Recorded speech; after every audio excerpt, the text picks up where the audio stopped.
just to put this conversation today and this particular section into retrospect, it really started about a little over a year ago at Seneca when we hired Dan Filippi as our resilience. I'm trying to remember the title, with the fancy title we had. It was Resilience Technology Research Intern, or words to that effect. And it was really to begin addressing this issue of resilience within the broader conversation about climate change and climate adaptation.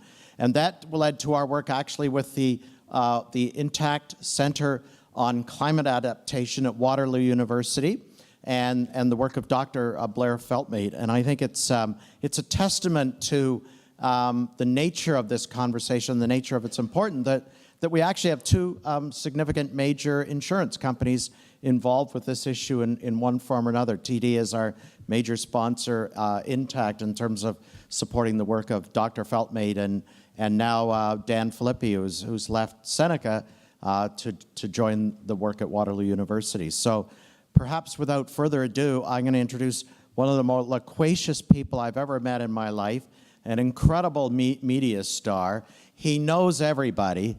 Extraordinary, spokesperson on behalf of so many of the issues related to climate adaptation, and definitely a leader in this conversation as well around basement flooding, wet flooding. I mean, Elliot Capel seemingly wanted to tell the whole story this morning and kept having to withdraw from that conversation because he knew the real superstars in this area were coming up in the afternoon. So, Blair, over to you. Thank you. Thank you for coming.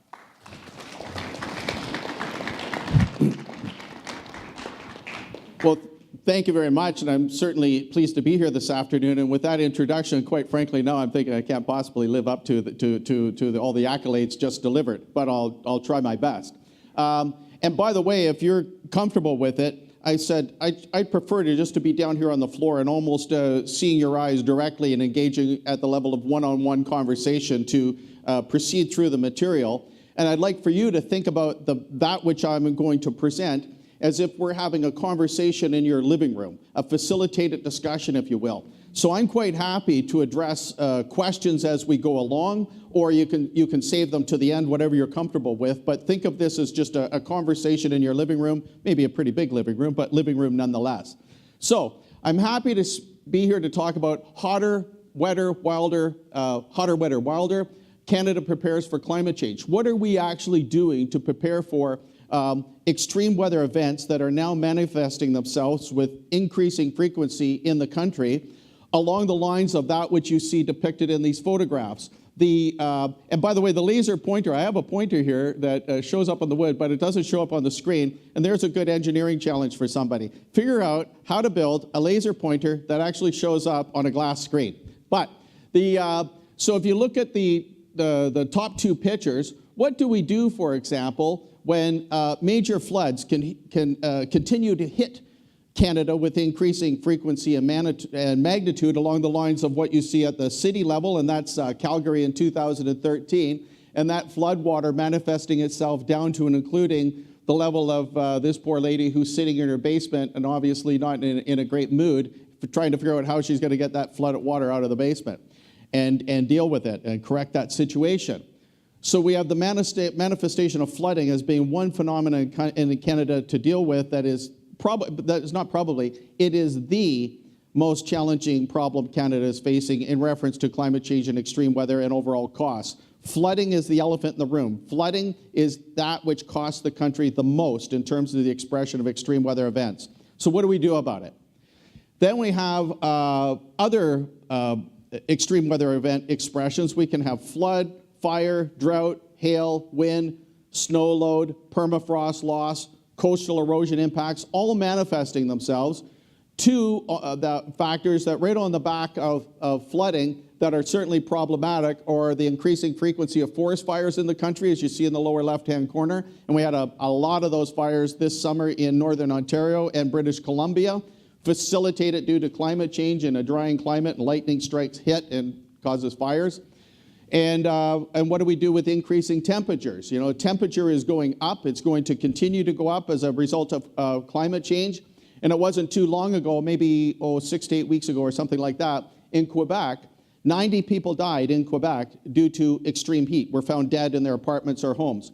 And that, by the way, those 90 people dying, that's what happened under the best of circumstances, so to speak, in that the electricity was running and air conditioning was functioning. Had there been an extended electricity outage during that period of time, during 6 or 8 weeks ago, those deaths, it wouldn't have been 90 deaths, it would have been in the hundreds, if not thousands of people dying. And I'm going to talk a little bit towards the end then about what we're doing now to build adaptation into the system for the country to deal with fire and increasing temperature. But mostly what I'm going to talk about for the next 30 minutes or 40 minutes or so, and at the front end of the talk is what we're doing about flooding in the country. And by the way, everything I do and everything I talk about focuses on adapting to climate change. How do we adapt to the extreme weather events that are happening in the country right now and the extreme weather events that we can anticipate to come in the future? What I'm not talking about at all, but I consider to be very important also as the other half of the climate change equation is how do we mitigate greenhouse gas emissions? How do we lower our emissions of greenhouse gases to slow down the rate of climate change? But there's lots and lots of people in the country working on climate change from the perspective of mitigating greenhouse gas emissions. And I don't think there's too much, quite frankly, that I could bring to that discussion of value. But I think we can bring something to the equation in reference to adaptation to climate change. And just in reference to the two ways that you can deal with climate change, one is lowering greenhouse gas emissions to slow down the rate of change and hopefully stop it, but that's not going to happen. You'll see in a couple of minutes. That's one way of addressing climate change, and the other way is adapting to climate change and extreme weather events. In Canada, over the period of up to maybe 2 or 3 years ago, it's changing now, probably 90 or 95% of discussion pertaining to climate change focused on mitigating greenhouse gas emissions. And adapting to climate change was sort of seen as the distant cousin, someone you didn't talk about too much in reference to adapting to extreme weather. But now, with the increasing frequency of floods and fires, heat waves, et cetera, in the country, adaptation is coming into play as being considered to be more important moving forward. So that's where we're going to head.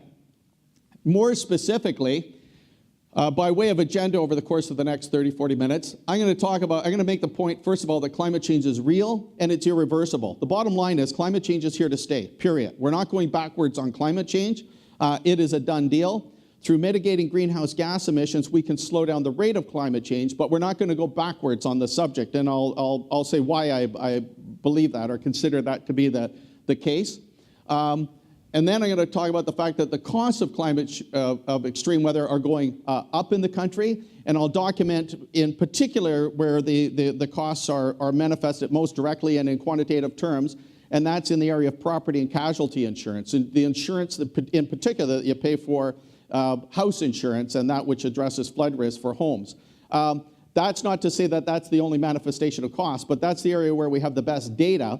And the increasing costs associated with insurance in response to primarily flooding in the country, you can think of that as a metaphor for the overall risk that's in the country affecting all industry sectors. It's not like insurance is getting hit and everybody else is perfectly fine.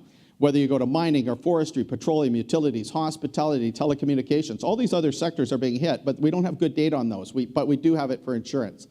And by the way, the whole, 20 minutes following this, that I talk about these factors, I can tell you right now, it's going to be depressing and it's not going to put you in a good mood. That's just the way it is. You know, it's not an uplifting discussion. And but the facts are the facts, and it's better to be aware of the reality and then address it than pretend that the problem doesn't exist. In other words, if you go to see your doctor and you've got bad abdominal pain, I don't want to go see a doctor who really doesn't want to throw my day off. And he says, well, you just have a little bit of indigestion and take these pills and go home and it'll go away. When actually there is something very, very problematic going on that could be addressed. I'd rather take the bad news and solve the problem than just be told a short-term message that makes me feel good. So I'm going to give you the bad news right up front, and then we figure out what do we do about it.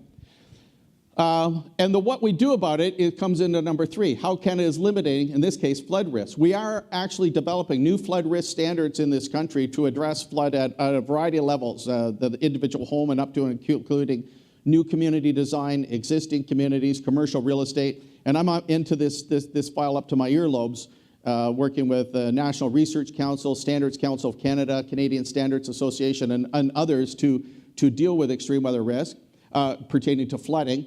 Then I'm going to talk about what we're doing now to focus on forest fires and extreme heat, how to minimize those losses, and then we'll have a discussion and questions at the end. So that's where we're heading. The practical reality of the matter is, and by the way, I know some of you people understand climate change extremely well, and others perhaps more nascent or more newer to the topic. So just to make sure we're all on the same page, the next few slides really focus on what is the problem that we're facing and the reality of the situation. So if you know this extraordinarily well, just relax. And if it's new to you, well, even better. So the bottom line on the climate file is this. Climate change has happened, is happening, and will continue to happen. And overall on the planet, we're up approximately 1 degree Celsius in overall temperature on the planet over the course of the last 100 years, up about 1 degree Celsius on average. Now, when you hear that, you think, oh, we're up 1 degree Celsius over the course of the last 100 years. That doesn't really sound like a big deal. And a little while ago, I was saying earlier over in the corner here, I was telling this to my next door neighbor. I said, you know, the overall planet, we're up 1 degree Celsius over the course of the last 100 years. And she goes, well, that sounds nice.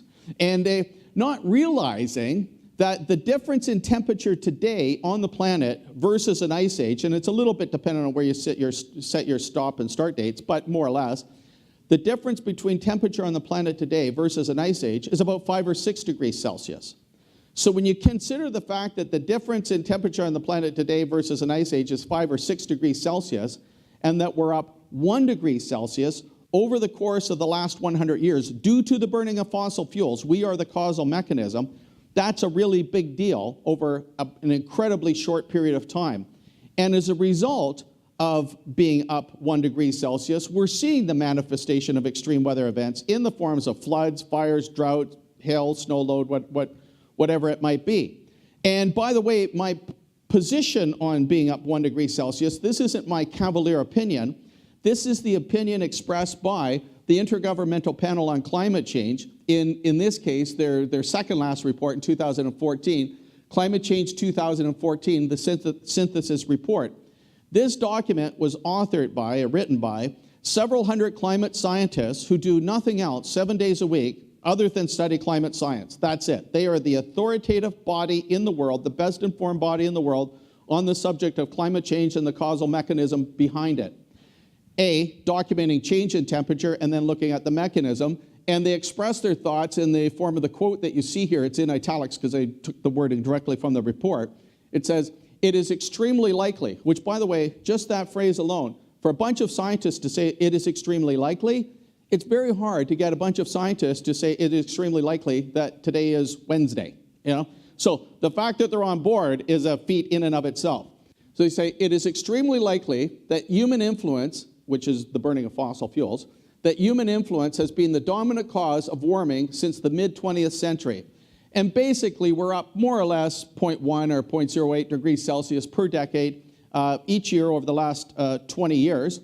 And with this increase in temperature, for every 1 degree Celsius increase in temperature, more or less, the atmosphere holds about 7% more moisture. The warmer air holds more moisture.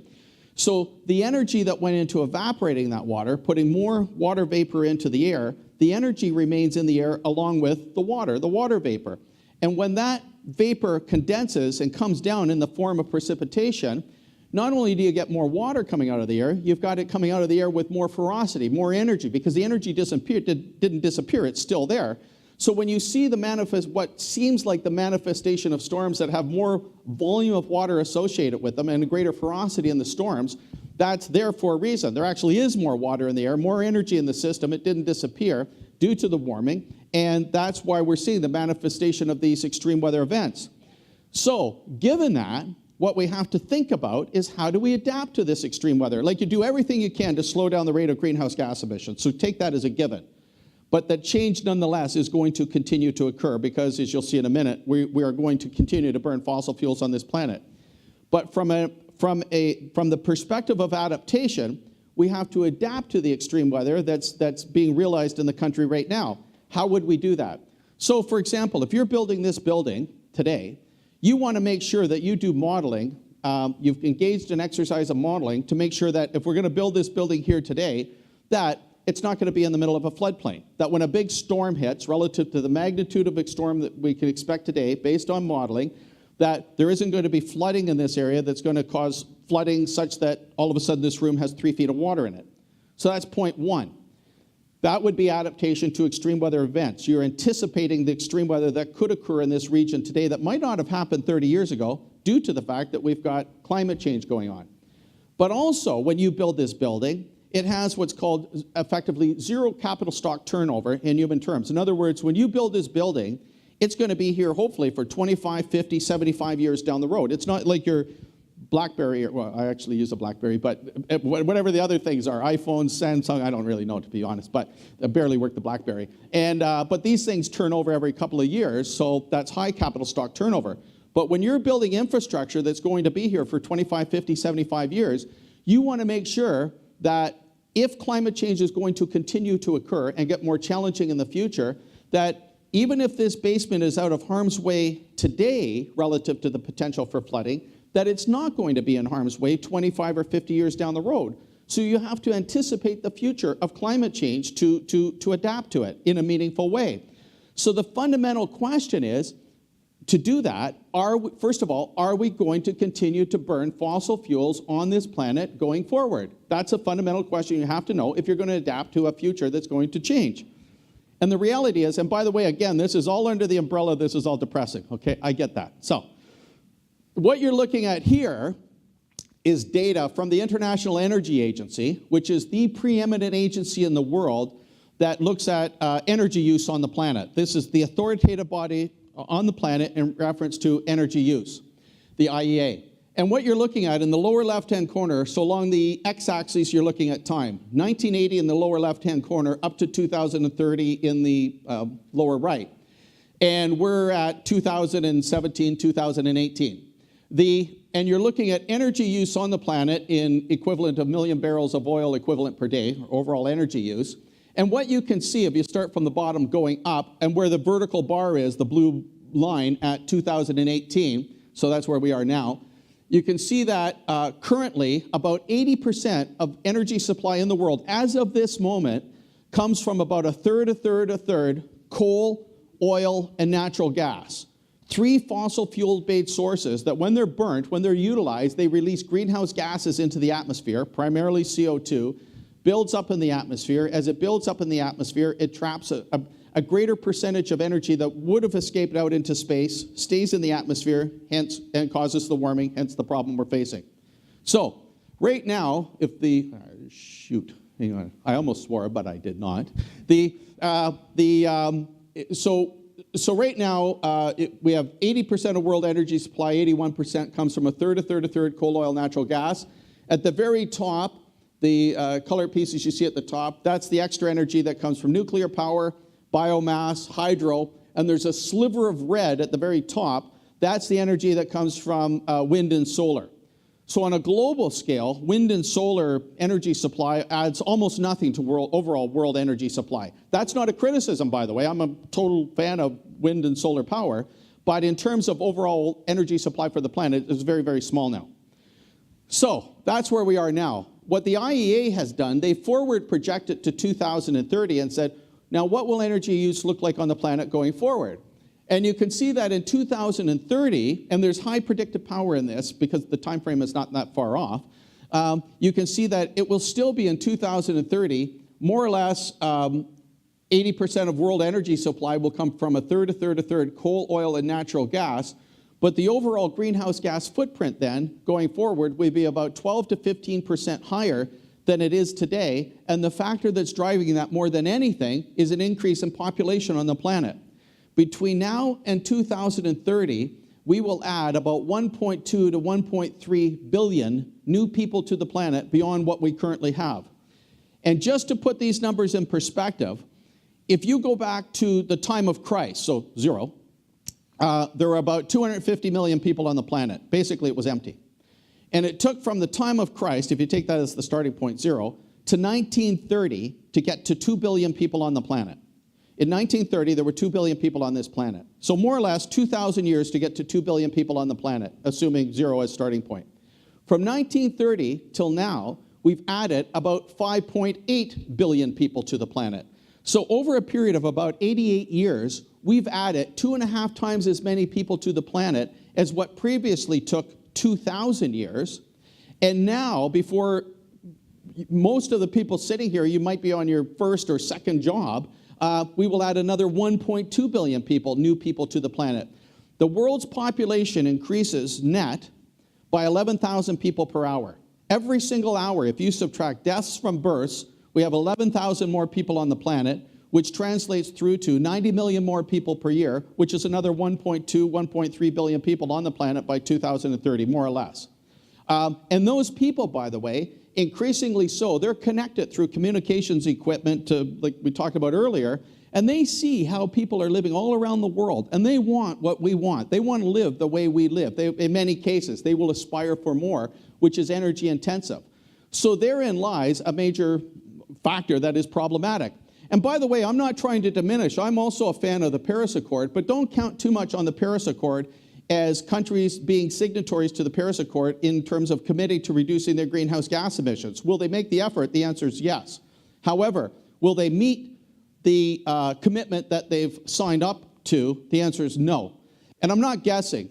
I was I'm not sure, maybe 2 months ago or something like that, I presented at the United Nations and to the G20 group of countries in Argentina to the climate working group of the G20. So it's the G20 countries. It's France and Germany and China and USA and the G20 countries, Italy, the big countries in the world. And I was there talking about climate change and what it means to the capital markets and institutional investors and how the capital markets are paying attention to climate change and what it means to them and limitations going forward. And then I was also talked about codes and standards being developed in Canada to address climate change. We'll talk about in a few minutes. And gave 2 talks on that and said, you know, this could add value to how other countries conduct themselves. But when I was there, I listened very, very carefully to the chief delegate representatives of the G20 countries that spoke on behalf of the G20 countries on their climate position.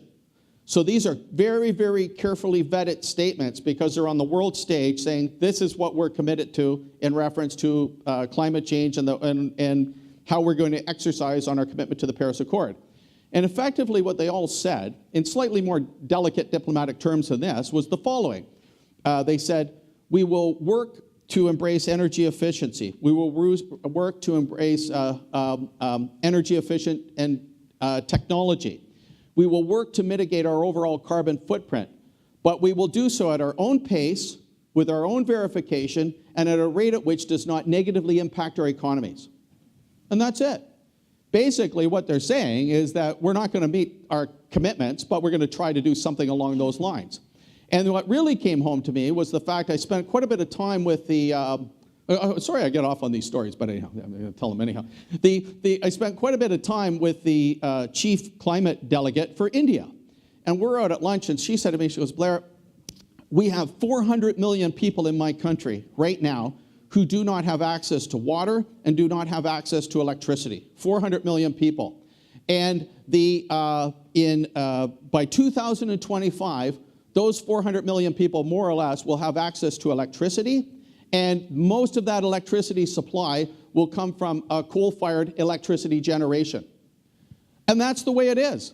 And indeed, how can you deny them that when right now they don't have access to any electricity? The same day she told me that, I got a call from my wife. She said, so I'm in Argentina. She says, call home, there's a problem. And I think this is not the call you want to get when you're in Argentina. I call home, and the problem was that the pump on our jacuzzi hot tub in the backyard was not working. And this was a major problem for the kids who couldn't use the hot tub. So we're worried about the darn hot tub working, and these guys, 400 million people without access to electricity. So this is the direction the world's going, and so I can tell you for sure we are going to continue to emit greenhouse gas emissions on the planet, which is going to continue to drive climate change, which means we have to learn to adapt to extreme weather risks rapidly because we're not going backwards on this file, and that's the way it is. So now, to bring this stuff down to Canada, what does the expression of extreme weather events, what does it look like for the country? So what you're looking at here, again, on the x-axis, you're looking at time. 1983 in the lower left-hand corner, up to 2017 in the lower right.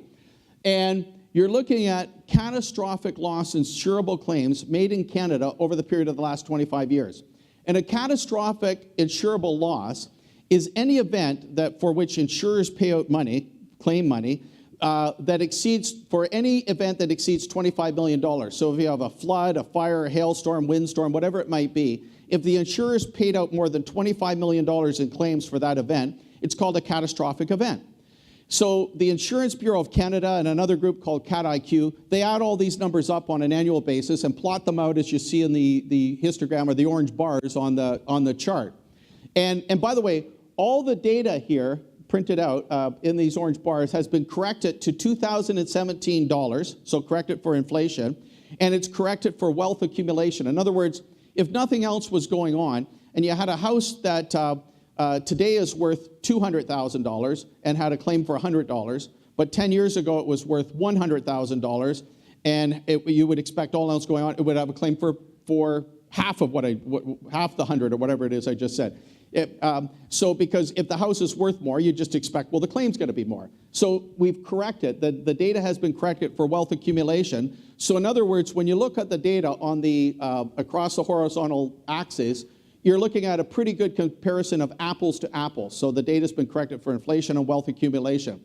And what you can see here, so this is claims payouts in billions of dollars for Canada, is from 1983 up to 2008, we were on more or less the flat part of the curve there, whereby the major insurers in the country could count on paying out on an annual basis somewhere between about $250 to $500 million per year, something in that zone.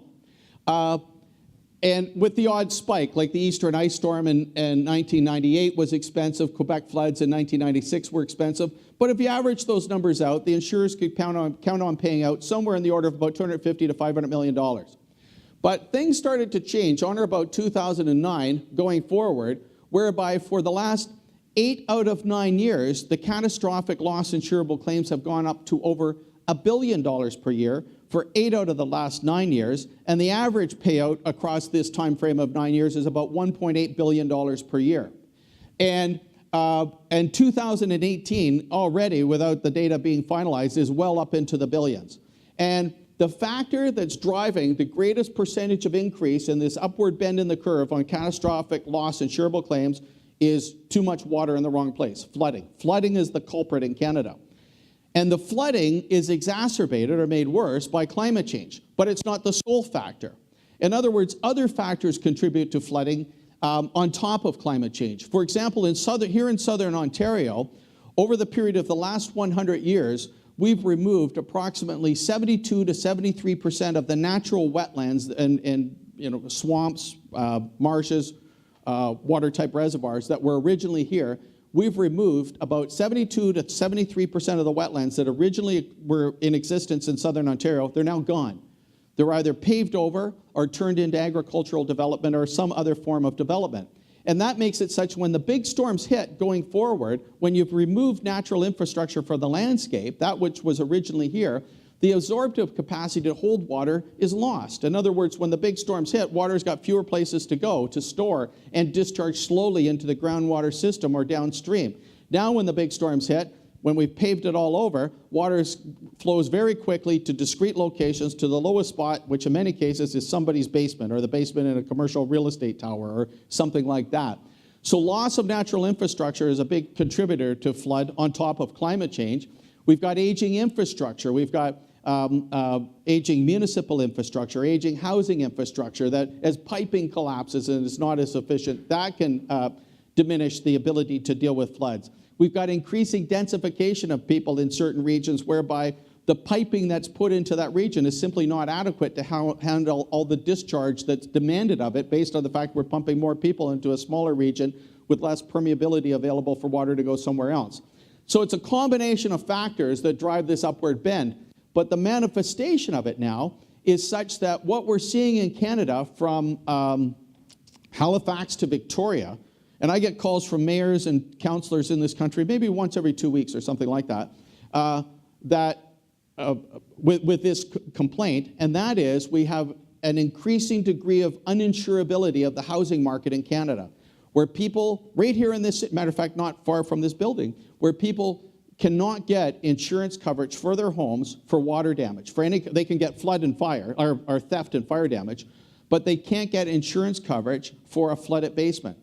And because they've either been flooded historically, made one or two claims, or they're in an area where other people are making claims, or an area that's deemed to be high risk. Now, if you own a home for which you can't get insurance coverage for water in your basement, that's a big problem for many, many people, because the average cost of a flooded basement in Canada right now is $43,000, more or less, per basement. So if you have a flooded basement, $43,000 worth of damage, and by the way, this is good that it's after lunch. This is pretty nasty stuff. This is sewer water in your basement, so say no more. This is undesirable water. This isn't pool water. If it floods on a Monday, you have to solve the problem by Wednesday of that week, or the house is uninhabitable. And for a great many people, they simply don't have $43,000 in disposable income sitting around to solve the problem of the sewer water in their basements. So in many cases, they may find themselves out of the house, living out of the house. They don't have the money to repair it. They're paying to live somewhere else. The value of their house is diminishing almost daily, perhaps to the point that it drops below the value that they owe on their mortgage, and they may start to default on mortgages.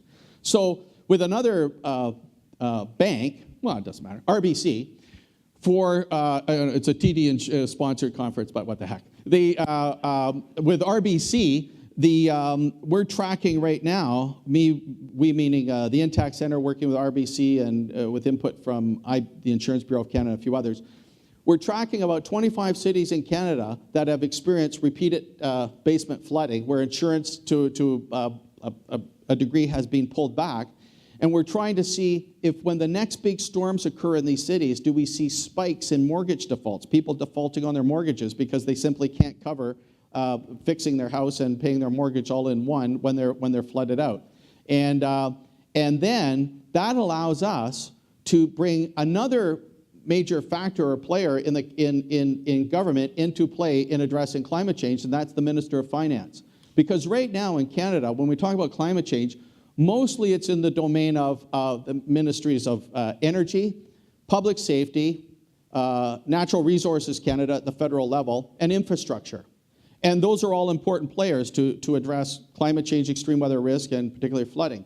But now, if we can bring in the Minister of Finance and say there's a certain element of instability affecting or manifesting itself on the stability of the housing market in Canada, which by extension is the economy, all of a sudden you've got the interest of the Minister of Finance. And sitting around cabinet, the minister that carries the most weight by far, other than the Prime Minister, is the Minister of Finance, because Finance and Treasury, their tentacles enter into all ministries, not just a single entity ministry. So that's where we're going with this file, is to bring more address to the situation through expansion of bringing finance into the equation. So now periodically you will hear from people, and I get this in the press once in a while, people will say, but you can tell all these stories, and we hear about the big floods and the fires and whatever. We hear about this stuff all the time, but when you actually go to Environment Canada website, there isn't good documentation to actually demonstrate that, by the way, we are getting bigger and more frequent storms in the country. And to a certain extent, that is correct. But the reason is that from going back about 20, 25 years ago, the federal government started to cut back on the recording stations in the country that can record precipitation events, like actual tipping bucket stations that are there to record when a storm occurs, how much water came down. And in Ontario, it went from, I forget the exact time frame, but more or less about 25 years ago, we had about 260 or 270 precipitation recording stations in Ontario. Now we have more or less about 60. It's been reduced down to about 20% of what was originally there. So what's happening is big storms are hitting, and very often not being picked up by Environment Canada, because it's not that the storm didn't occur, it's because there was no station there to record it.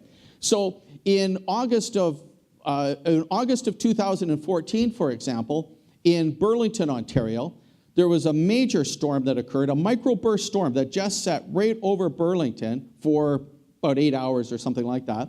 and it was more or less 190 millimeters of rain, in other words, torrential rain, that came down on that one spot, and it flooded out more or less 3,500 basements, including the mayor's house.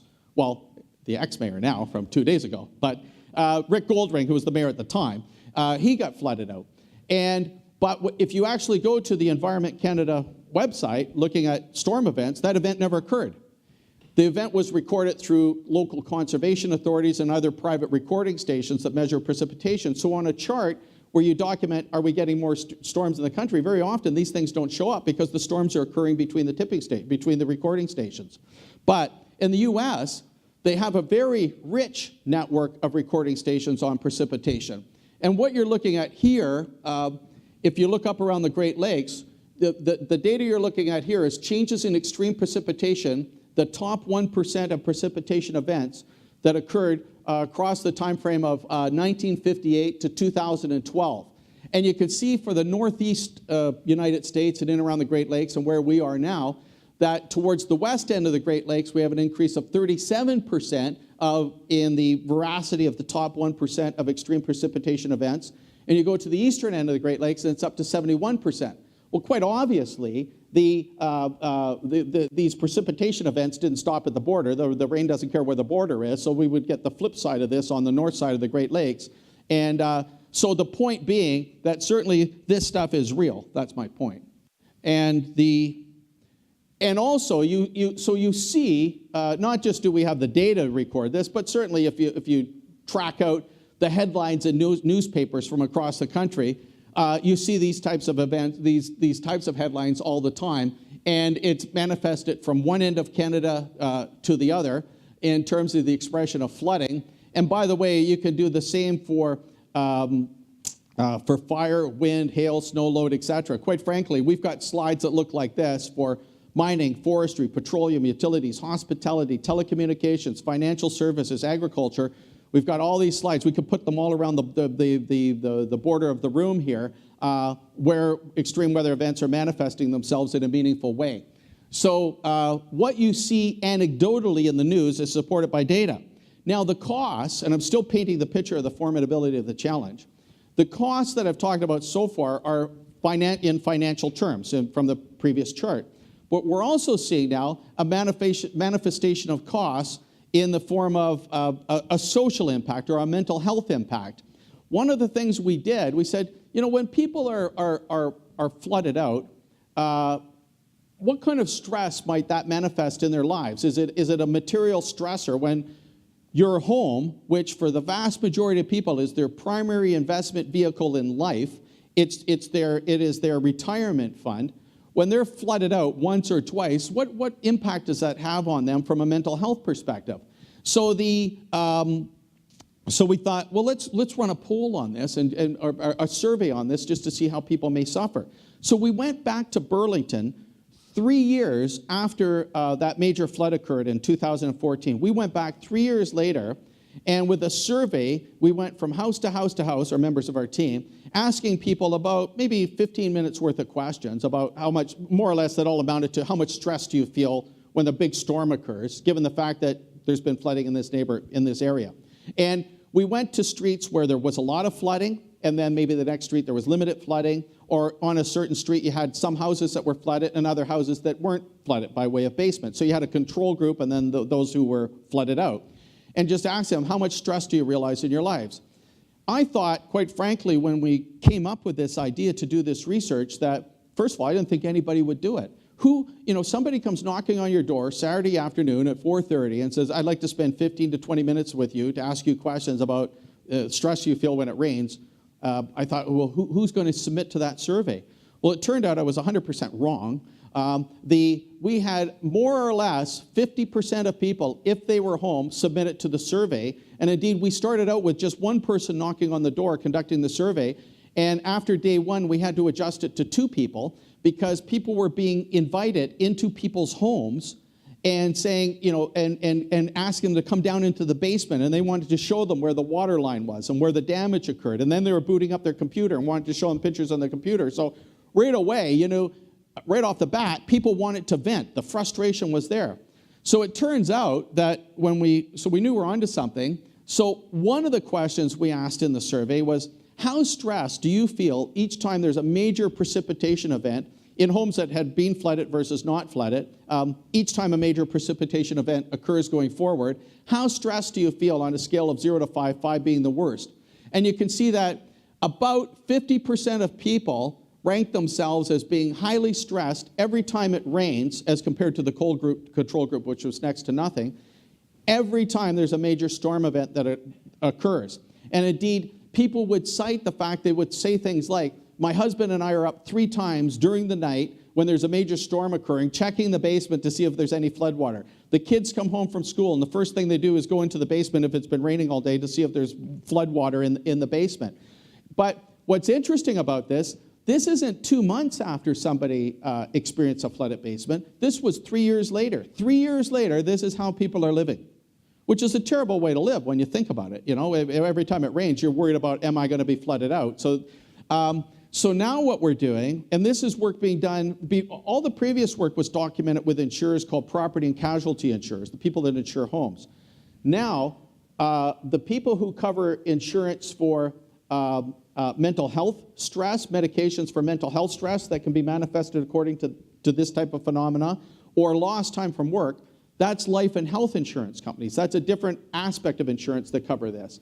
Now we're working with the life and health insurers to document, well, there's 2 points. One is we found that the average time that people miss from work when they have a flooded basement is just over 7 days. With or without insurance, they miss 7 days from work, which is a claimable incident in and of itself to life and health insurers, lost time from work. And now we're tracking, working with Manulife, a big life and health insurer, to see if we see spikes in medications to deal with mental health impacts associated with flooding. And this is important because going forward, to develop adaptation programs for the country, and I spend my life in front of politicians, federally, municipally, and provincially, and municipally, you want to go to them with all the ammunition you can get to say we need to deploy adaptation to climate change. We need to get risk out of the system. So now we can go to them and say, look, this is costing property and casualty insurance, manifesting in the form of a growing uninsurability in the housing market. We have the banks there who are looking at, worried about spikes in mortgage defaults, people defaulting on their mortgages if they're flooded out without insurance coverage. And now we have the life and health insurers stepping up and saying, by the way, this is also a problem for us. The more that you line them up, the stronger your argument is, by the way, this isn't just a one-shot deal. This is manifesting itself all over the place. So that's where we're heading. Now, this is all the depressing part. Now it starts to get a little bit better. So how do we deal with all these risks? I can tell you just by way of looking at the covers of reports, I guess it's a little bit of advertising for the Intact Center. I don't mean it that way. But anyhow, how are we dealing with some of these stresses? These are the covers of reports that we've put out at the Intact Center over the period of the last 2 or 3 years, 2.5 years or so.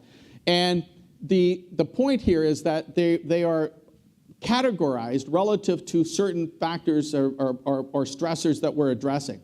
In the upper left-hand corner, the 4 reports that you see across the upper left-hand corner, the first 2 deal with a program that we ran in Ontario over the last couple of years at the level of the individual home, whereby we would send qualified people out to a person's home to meet with a homeowner, and over the period of about an hour and a half or so, they could walk around the outside of the house and then actually go into the basement. And with the homeowner in tow and a certain checklist of materials that went ultimately into a report, they could document what are the vulnerabilities of your house that could affect basement flooding. Where are the shortcomings here that could be corrected that could make it such that if corrected, you don't have a flooded basement. So it's things like as simple as disconnecting the downspout from the eaves trough system from the weeping tile system. In other words, you have the eaves trough up here collecting water. There's a pipe that goes down the side of your house. If it disappears into the ground, that means it's going into an underground piping system called the weeping tile system that ultimately can affect water backing up into your basement. If that occurs, you cut that off, put an elbow on it, direct water 2 meters away from the foundation, or 3 meters away from your foundation and not in your neighbor's yard, to get water away from the house. It is putting plastic covers over window wells such that when the big storms hit, the water doesn't fill the window well at ground level and subsequently flow into the basement. It's making sure if you have windows at ground level, are they watertight? If water got right up to the edge of the window, can you make it such that the water can't pass through the window? It's almost like looking at a fish bowl, so a fish tank, so to speak. Contouring around the house, direct water away from the foundation versus towards it. In the house, if you have a sub pump in the basement to pump out water when the big storms hit, do you have battery backup? First of all, have you checked the sub pump to make sure it even works? Number one. Don't find out that it doesn't work when the big storm's hitting, that it's seized up. Number two, so have you dumped a bucket of water in there and just seen the thing turn on and pump the water out, first of all? Number two, do you have battery backup supply for your sub pump? In other words, the time you need the sub pump to pump water out of the basements when the big storms are hitting, very often when the big storms hit, that's when the electricity goes out, so the sub pump doesn't do you any good. The time you need it, it doesn't work. So do you have battery backup supply that can run the sub pump up to 48 or 72 hours without electricity supply? Those types of things.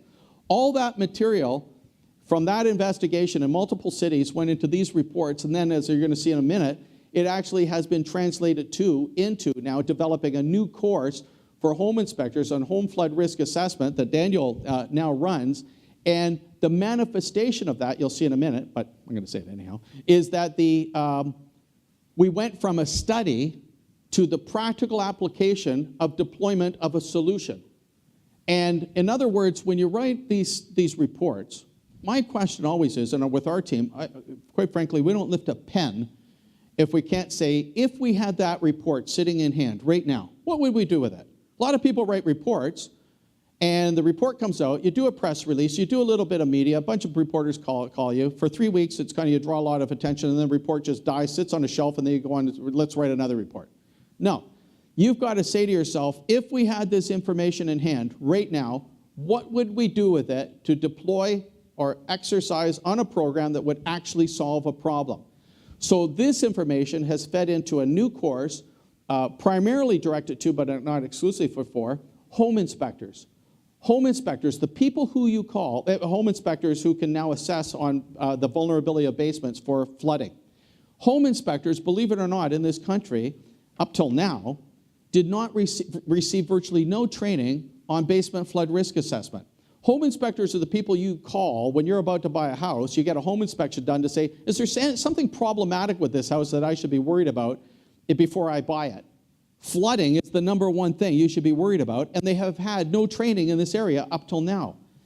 This course, with that information, now addresses that, so we are creating a small army of people with expertise trained in the area of home flood risk assessment that can give that information to a homeowner and then subsequently fix the problem so they don't have a $40,000 or $50,000 basement flood.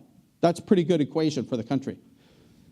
The next two are reports we're developing.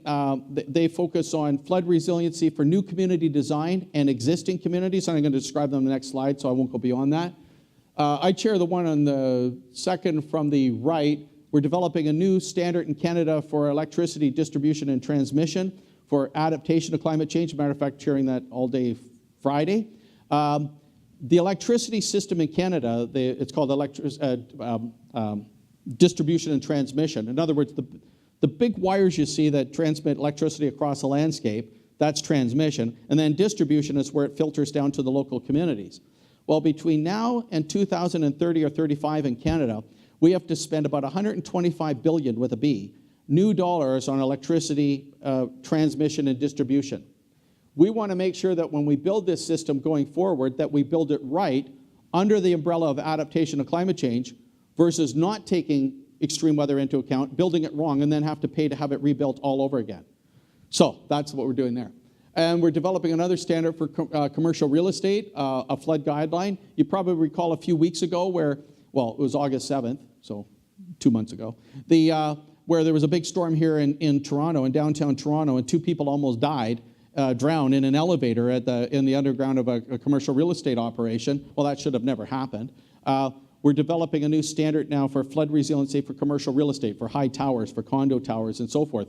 And by the way, there's a good example of how very simply you can solve problems for almost no money that could be the difference between, in this case, people dying versus living. We can have elevators now with a little sensor on the bottom of the elevator that the second it detects water, it just returns automatically to the second floor, period. Costs next to nothing. But that wasn't in place in this situation, and 2 people came like within minutes of dying.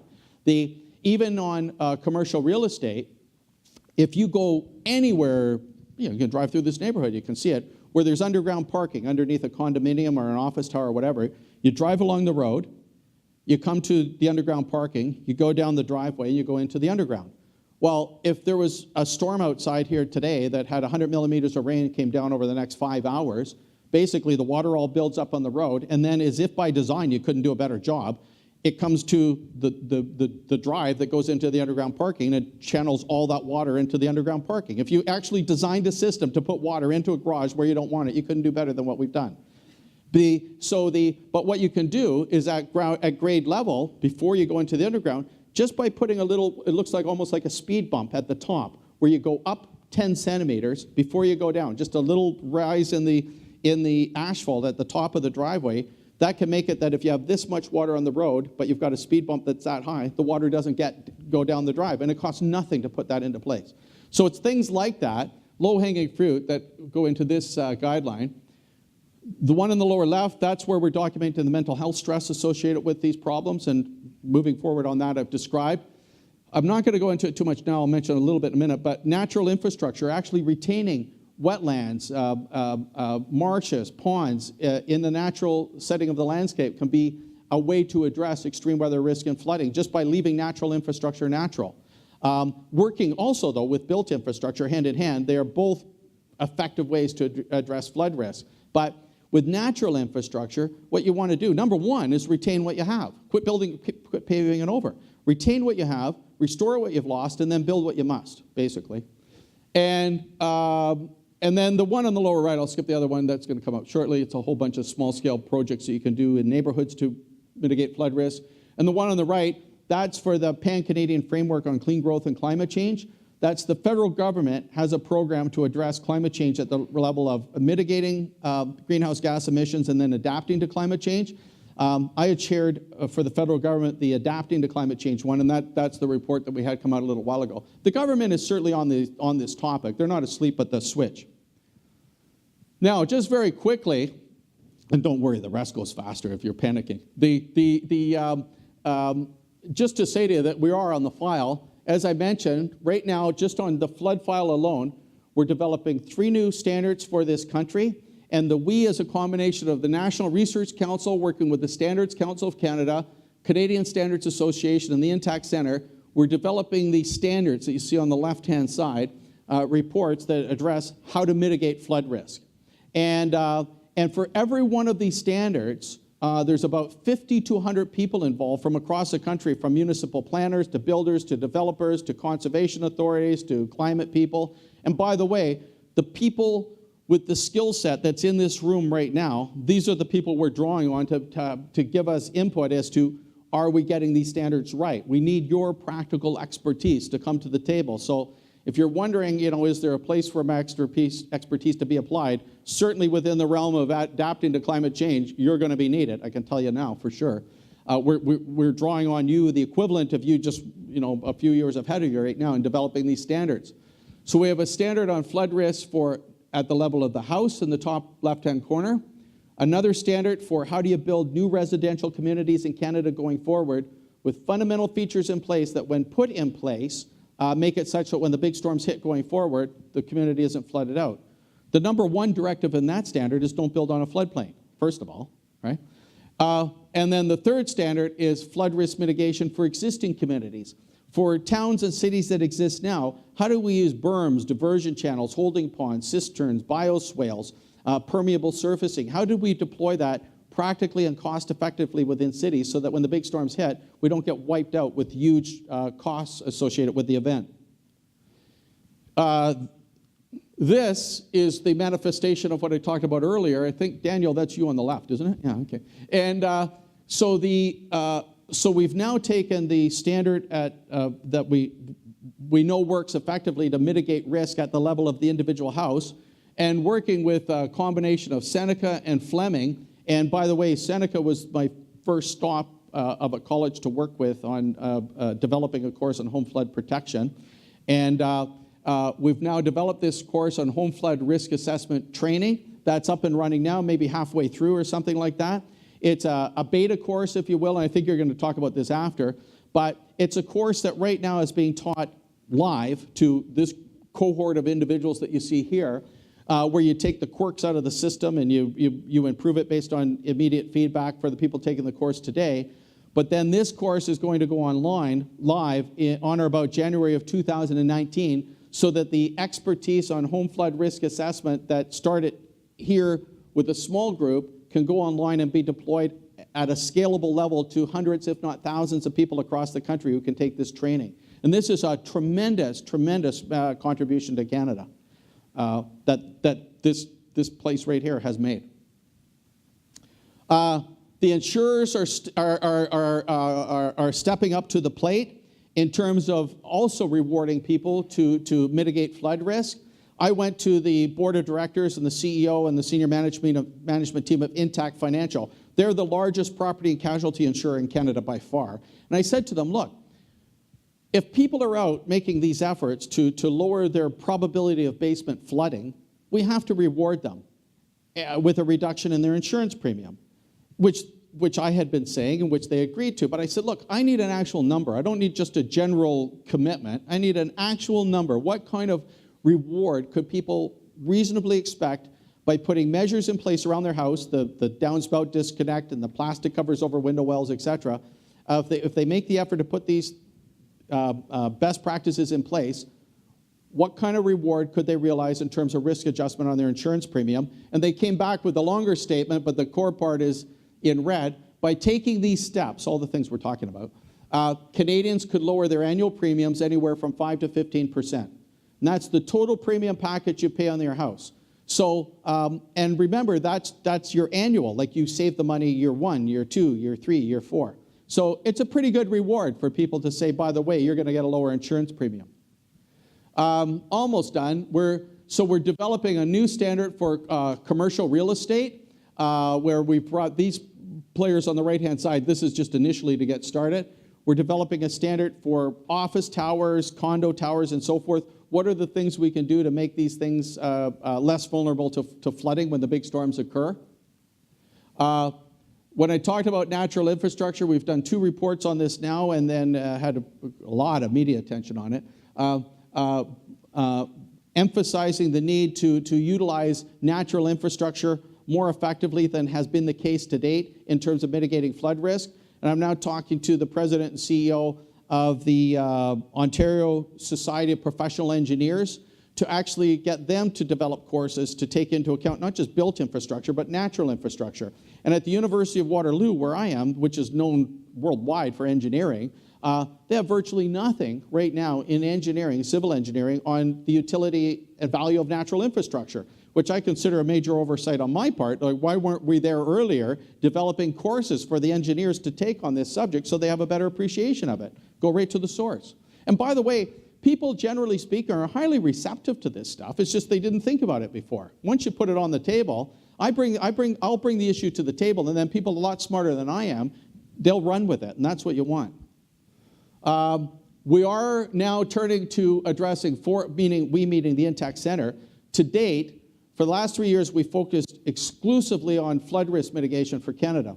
Now we're addressing forest fires and how to prepare better for forest fires so that when they occur, you don't wipe out cities and houses within cities and towns. And we're going to developing a standard around extreme heat. How do you deal with extreme heat? On forest fires right now, there actually is a program called Fire Smart that's been developed by a bunch of very smart people across the country over the last many years that looks at ways that you can lower the probability of a town being burnt down when fires occur in forested zones going forward. And it's things like building a fire break around the city so that when the fire comes through and hits the fire break, there's a much higher probability it will get stopped there if you remove the natural vegetation around a corridor than if it just had a direct line through. Or at the level of the individual house. We can build houses now with fireproof shingles, fireproof siding, fireproof back porches. You don't put shrubbery right up to the edge of the house. You don't store your wood right up to the edge of the house. You make it such that when the fires come through, you put features in place such that the probability of the house burning is much lower than if you didn't do it. So with the Fire Smart people, they knew technically what to do to exercise on lowering fire risk, but they weren't sure how to deploy it. How do we actually create a standard in the country on this? How do we turn it into tangible reality and deployment? How do we work with insurers, with banks and so forth to get drive behind this program? So that's what we do now.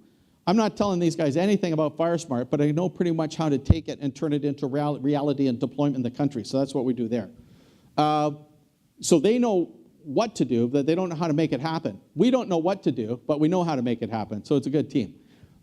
On extreme heat is going to be very, very problematic in Canada going forward. For example, right here in southern Ontario, in Toronto, based on something called the Toronto Climate Study in 2012, 2013, it was documented, and the work was done by a major consulting firm called Senes, working with a couple others, that just in terms of extreme heat that's going to be realized going forward, right now in Toronto region, we max out on daily temperature at about 37 degrees Celsius. That's about as hot as it gets in this city. By 2040-45, it's predicted that upper temperature level will go to 42 to 44 degrees Celsius. Right now, we experience between 20 to 22 days per summer where the temperature exceeds 30 degrees Celsius. That's predicted to go to 60 to 65 days per summer by 2040-45. And right now, we experience 0.5, 0.6 heat waves in this city on an annual basis. In other words, 3 days in a row where the temperature does not drop below 30 degrees Celsius. By 2040-45, that will go to 2.5 heat waves per summer. So the question is, how do we prepare for this? And so we're going to be developing work and how we prepare for extreme heat, both physically and behaviorally. And physically can be that we have cooling centers within buildings, mandated. It can be that we make sure that when we have high-rise towers, and particularly anything that goes above the 6th or 7th floor, that we always have backup generation to run the elevators for extended periods of times with diesel fuel on site. Because when the electricity goes out, water will not go above the 6th or 7th floor. So if you've got an electricity outage for an extended period of time, you've got an elderly couple sitting on the 21st floor with a walker and they need medications, the electricity goes out, the elevator is not running, what do? They're sitting up there with no water, no air conditioning, no fans, and no way to get out, right? They'll die. So we've got to put the measures in place so that doesn't happen. And behaviorally, we're going to have to develop systems of checking on vulnerable populations, the elderly, the very young, people with pre-existing health conditions, so that we don't end up with the type of situation they just went through in Quebec a couple of months ago, and this is not, I'm not criticizing them, but this would happen anywhere in the country, where after the heat wave, they go knocking on doors and find people dead in their apartments, right? No, what you want to do is have a system set up that prior to the event occurring, we've got a system of checking on the vulnerable population so that that outcome doesn't occur. So we're done, and I'll just sum up by saying the following. And I've probably talked way too long, so number one is sorry for talking too long. But anyhow, the discussion, extreme weather and flood risk will get more challenging going forward. We can't ignore this, we have to address it. Canada is preparing for flooding through the development of new standards. We're not sitting on our hands. Canada needs to focus on retaining and restoring natural infrastructure as an option. Homeowners should prepare their homes for flood risk, and a lot of it's coming through the course that Daniel's teaching, and we're going to do a lighter version of that for insurance brokers, real estate agents, and mortgage brokers. The problem is complacency is our greatest limitation in addressing climate change and extreme weather risk across Canada. It's not that we're not moving in the right direction. We're moving in the right direction on many files. That's not the issue. The issue is we're not moving fast enough. In other words, the problem, I would go it this way because you read the problem is the problem's evolving on that line, that trajectory, and our rate of keeping up is on this trajectory, and the dispersion between the two lines is increasing as a function of time. We have an adaptation deficit that's growing in the country, and we do not have the luxury of time on the climate file. If we were sitting here today having a conference on the fundamental causes of the American Civil War, let's say, it wouldn't really matter if we solved that problem, came to resolution on that in 5 years from now, 10 years from now, or 25 years from now. Probably not. It's interesting discussion, but the world's not going to stop either way if we don't figure that out. However, on climate change, the problem is here on the ground right now. Time is not a luxury. Every day we don't adapt is a day we don't have, period. So, in concluding, I would say 2 points that resonate well with politicians on this file. Every dollar we spend on adaptation, the benefits are realized locally. In other words, sometimes you'll get pushback on mitigating greenhouse gas emissions and efforts to mitigate greenhouse gas emissions because the benefits accrue to the global commons. you're kind of hoping that if you mitigate your greenhouse gas emissions, everybody else in the world is doing the same thing if we're all going to cut back on greenhouse gas emissions. And sometimes people say, well, why should I do it if they're not doing it? But on adaptation, it's different. It doesn't matter what everybody else is doing on the adaptation file itself. If you, in your neighborhood, put larger diameter sewer pipes in the neighborhood to run water off to safe locations when the big storms hit, you get the benefits in that neighborhood, period, independent of what people are doing around you. So every dollar spent on adaptation, the benefits remain local, which resonates well with politicians. And number two, adaptation is the gift that keeps on giving. Once you've put this infrastructure in place, or these programs in place, the physicality of infrastructure I've talked about, people will say to me, well, what's the return on investment? And I say, well, you give me the time frame and I'll tell you the return on investment. Because once you put the features in place and then the big storm occurs, but because of those features in place, you don't have all the damage and the costs associated with the damage that would have occurred, you've now saved.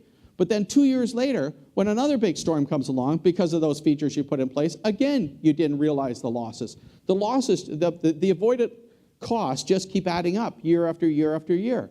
So adaptation literally is the gift that keeps on giving. And again, that also resonates well with politicians. And to move the file forward, for me at least, that's the world I've got to live in. Because I'm always with a minister, a deputy minister, a mayor, a councillor, whatever they are. And at the end of the day, you want that which makes them look good. They want to do the right thing. There's no question about it. But they also want to look good doing it. So on that, thank you very much for your attention. Yeah.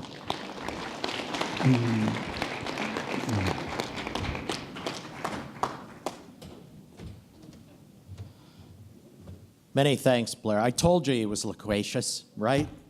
I don't know what loquacious means, but if it's good, I'm glad. A great talker. We've got a few minutes, questions, observations, comments that people would like to make. This is the man to talk to. Even career questions, by the way, if you want to, because I know a lot of you are younger. If you want to talk about careers or anything, I'm happy. Yeah. There's Daniel's at the back.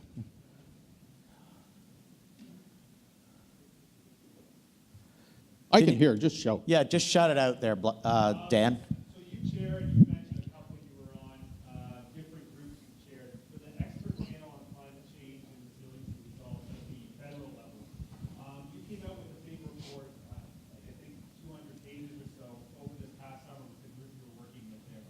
What were the main things nation and Canada-wide that a lot of different provinces are trying to look towards to really put their foot in the water and really start working towards more resilient countries? There's no question about it. Flood risk mitigation is one of them, and the adoption of standards and deploying standards.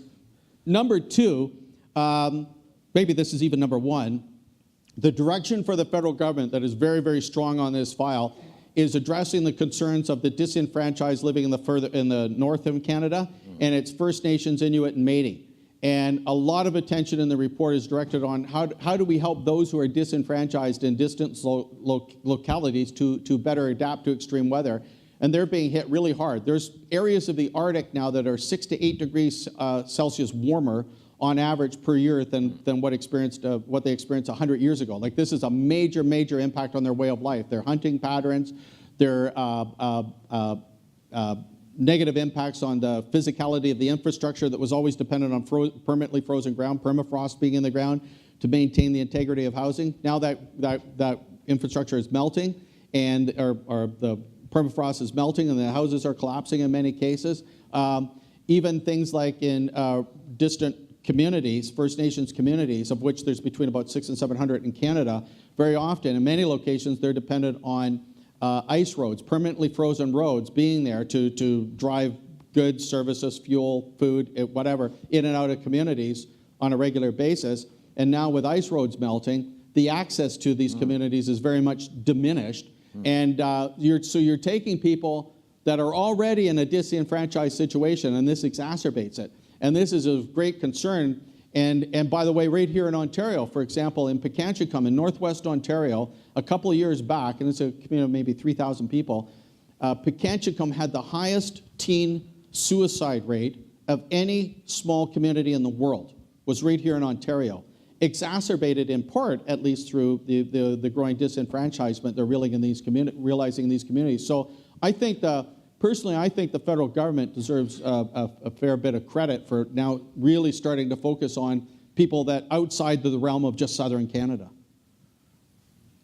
What about at the provincial level in Ontario? What can you say about what's happening there, Oh, Blair? well, I get asked this one all the time. Well. And I can tell you right now, in my opinion at least, and like if you've got like objects or whatever, I don't want anybody, do not throw anything, right? Okay, so we're quite closely now with Rod Phillips. Matter of fact, that's what I'm working on as soon as I leave here. The new Minister of Environment, Conservation and Parks. I have to always think of the new title. And despite what you read in the media that says this government does not care about climate change, it's not true. This government does care about climate change. I'm sitting right there talking to them on a regular basis, particularly the minister. And they didn't believe in cap and trade, that's for sure, but they do believe in adapting to climate change, and they do believe in mitigating greenhouse gas emissions. I'm not sure they're vocalizing that very well or very effectively, but on the adapting to climate change, I can tell you the commitment's there because I'm writing it. And we're working on right now a program for Ontario that will affect the deployment of and encouragement of best practices to mitigate basement flood risk in very direct terms along the lines we've been talking about here. And how can the government exercise its influence to get homeowners themselves to embrace best practices to not have a flooded basement? Number two, through the downspout disconnect and backwater valve installation, the kind of stuff we've been talking about. Number two is flood resiliency for new residential community design. You're going to see a fair push by the Ontario government to help mitigate flood risk for new residential community design. And but what we're actually looking at, though, is how to put these programs in place. So this new government I find different, and I'm not even saying better or worse, I'm just saying different, because I knew the previous ministers very, very well. And I find this government is less on the study end of the equation and more on the doing end of the equation. The other government was very good on the climate file on the study end of the equation, but maybe not so much on the doing, And and quite frankly, with the Premier, I don't use the word climate change all that much. If it's going to turn him off, it's not that he doesn't believe it, but if it's not going to help your cause, why mention it? So what I talk about is we need to put programs in place to help constituents in your riding not have a flooded basement. That's it. Pure retail politics. Why use words that are going to turn him or her off? And by the way, I've been doing this for 30 years in corporate boardrooms and everywhere else. You always find out, who's the CEO, how does the CEO view the world, and then you position your arguments within the context of the framework of how that CEO views the world. If, for this particular government, you're better off to drop the word climate change and still get what you want in the end, versus use it and win the argument but lose the battle. So I do see it more positive than what many people would realize, and then I just don't know what they're doing, and I'm not saying they're not doing it, but I don't follow it as closely what they're doing on the mitigating greenhouse gas emissions end of the file. But Rod Phillips, so the new Minister of Environment, Conservation and Parks, he was the former chair of a group called Civic Action in Toronto. And this is an organization that is very much committed to social well-being and addressing people in disenfranchised states socially. And also there was an active program through Civic Action to address climate change, and he was the chair of the program. So he gets the file. But he has a boss that he has to satisfy and put things within the context of overall acceptability. So I don't see it as negative as it's made out in the media. And the other thing is, the programs we're going to put in place, they will sound simple. As a matter of fact, I know for sure I'm going to get criticized for it once this comes out for saying, why didn't you do more? Well, quite frankly, we don't need the unified field theory on adaptation to climate change right now. What you need is, let's put a few programs in place, let's deploy them, let's operationalize them, and let's get success. Because I can tell you for sure, if you start out complicated, you'll end up with nothing. Start out simple, it will get complicated, but it'll be doable. You're far better off. Success begets success. Let's get a few successes out there. What sounds simple ain't so simple when you actually go to do it. That's what I think. It almost sounds like that's how you write your various essays and reports for your professors, right? Get to know where they're coming from, understand what messages they're looking to hear, and then prepare in a way that begs the simple but straightforward answers to the problems that they might pose. And I'll tell you the other thing. I'm sorry if you don't. Go ahead. I went to a lot of people, and I mean a lot of people who are very active on the climate file, and I said, I need short list, to the point. If you had your wish list, what specifically would you put in place to mitigate flood risk in Ontario, climate risk, and with an emphasis on flooding, but not exclusively, in Ontario, that can be done practically, meaningfully, cost-effectively, with direct line of sight? And I'll tell you, the conversations go quiet real quick. It's like all of a sudden you say, no, I need specifics. Give me a specific that we can deploy to make the following happen. And then the other side of the equation is, what's the mechanism to facilitate that realization? So in other words, if we have a program in place that says for houses, we're going to have, we're looking at downspout disconnect, plastic covers over window wells, sub pumps installation, and battery backup supply for sub pumps. Just say 4 things that you want in place for a house. How do you encourage that? Well, it could be, for example, when houses pass through the buy-sell cycle, there's a land transfer tax, right? You pay a tax on that. It could be that we say, if you have these 4 features in place, your land transfer, which you can check off in a box, like you can physically walk in and go bang, bang, bang, bang, they're there. They're not hard to evaluate. You could say your land transfer tax is now going to be reduced by 20% by having these features in place. Now that would resonate well with the Premier, because he's always talking about reducing taxes, right? And then you've actually got the system in place that very much plays a big role in lowering the probability of having a basement flood. So everybody wins. So it's those kinds of incentives, and we've put together about 8 or 10 things for consideration by the government that could be drivers to help facilitate these types of features being put in place. And that's what you need. That's where the rubber hits the road. Sorry, I talked so bloody much. No, that's what I said. Andrew Wickham has something to present for you, present to you. Many thanks, Dr. Blair Feltmate of Waterloo University, the Intact Center of Climate Adaptation. Thank you.